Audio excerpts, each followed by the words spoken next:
taste the bounty batter, taste as much bounty. Hello everybody and welcome to Mother Rabbit's Kitchen. Today we are making homemade brownies with freshly milled flour, which has been like a dream of mine for a very long time. And I'll tell you why. When I was in high school, somebody gave me a really sweet and thoughtful gift. It was a baking dish filled with all of the things that you would need to make homemade brownies. And I was so excited to make them. I had never made homemade brownies before. I grew up on boxed brownies. And I thought, wow, this is gonna be amazing. And it wasn't. I remember being really disappointed because I was so excited about this idea of making homemade brownies. I didn't even know that was a thing. I thought brownies came in a box. So it was like, oh, okay, so I guess I'll stick to the box. So I did, and it was a good life.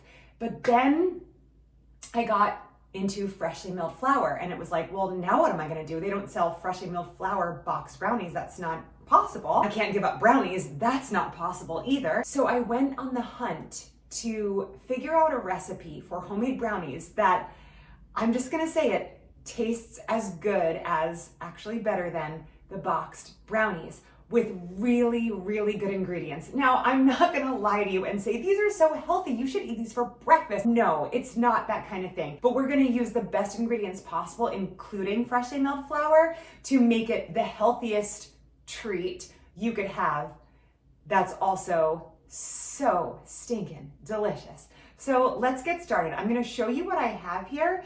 And the best part about this is they're really as easy as the boxed brownies because they're made in one bowl. You mix it together, you pour it in a dish, and you bake them. That's it. Well, I skipped a step. You're gonna mix the ingredients, taste as much of the brownie batter as your heart desires, then pour the rest into the dish, bake them, and then eat brownies. So let me show you the ingredients. So the first thing I'm gonna start with is my soft white wheat that I just milled, and I have 240 grams here.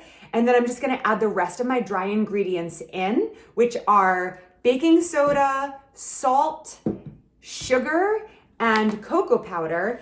And I'm gonna whisk those together and then put in my wet ingredients, which is oil, milk, vanilla, and eggs, and then throw in some chocolate chips, and that's it. So let's get started. By the way, this recipe is going to make a 9x13 pan of brownies, which feeds a pretty good crowd, depending on how you cut them up, how big you want to cut them up. You could make 16 pretty large brownies, 20 to 24 medium or smaller brownies.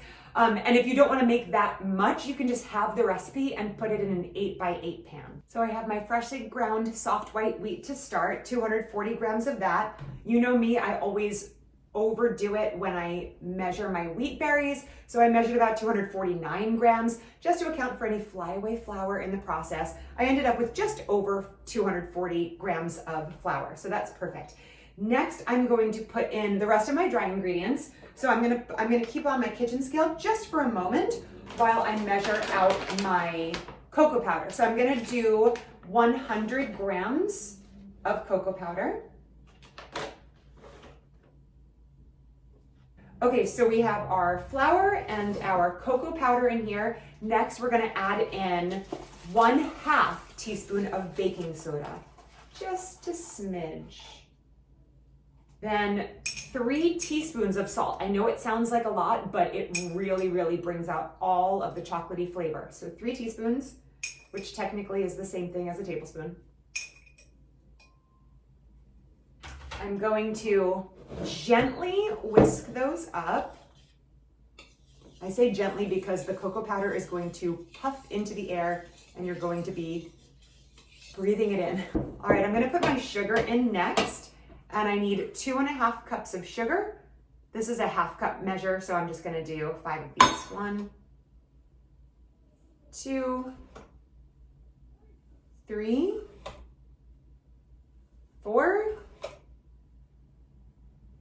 5. I'm gonna whisk it one more time gently to get that all incorporated. Now that kind of looks like the box brownie mix, which, I mean, are you with me that the box brownie is so tasty? I've had a lot of homemade brownies and my adult life since that time. And I very rarely had one that I said, hey, this is just as good as the box, until now.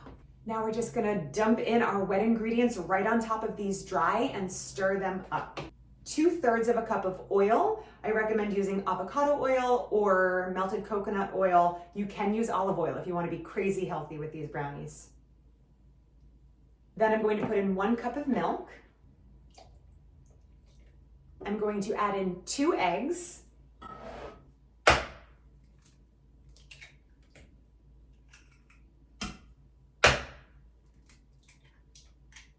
3 teaspoons of vanilla. And I don't really measure my vanilla, I just squeeze a teaspoon. 1, 2, 3. Before I add in my last ingredient, which is the chocolate chips, I'm just gonna give it a whisk, which is probably gonna get really thick, probably too thick for the whisk, but I'm gonna start it like that, and then I'll go in with the rubber spatula and finish it out.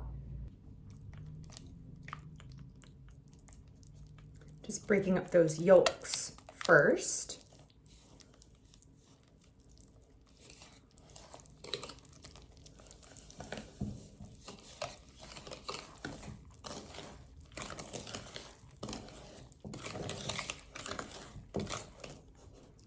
My whisk did the trick there, so I think I got all of it from the bottom of the bowl, but now I'm going to add in my chocolate chips and then stir it in with the rubber spatula. So this is a cup of semi-sweet chocolate chips. And just stir those in.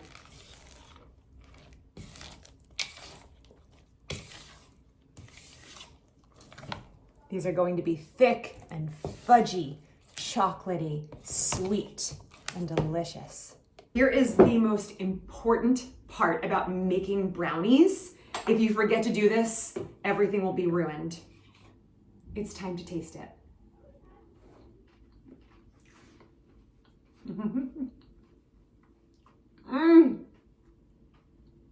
It's like being a kid again. The problem is I want to keep going. Brownie batter is even better than brownies. Change my mind. I have my greased 9x13 pan. I just sprayed it with some avocado oil spray. And then I'm just going to dump all of my brownie batter right in.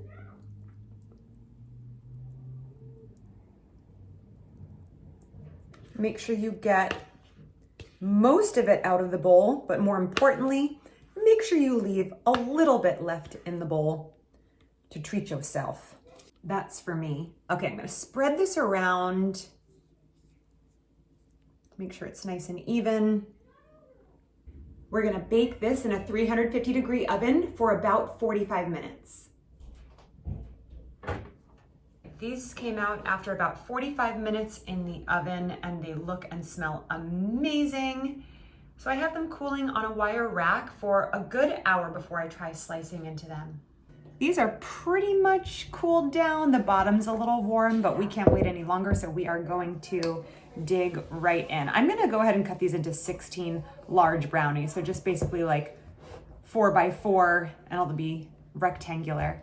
So I'll go down the middle here. It's not cutting very cleanly because they're still warm.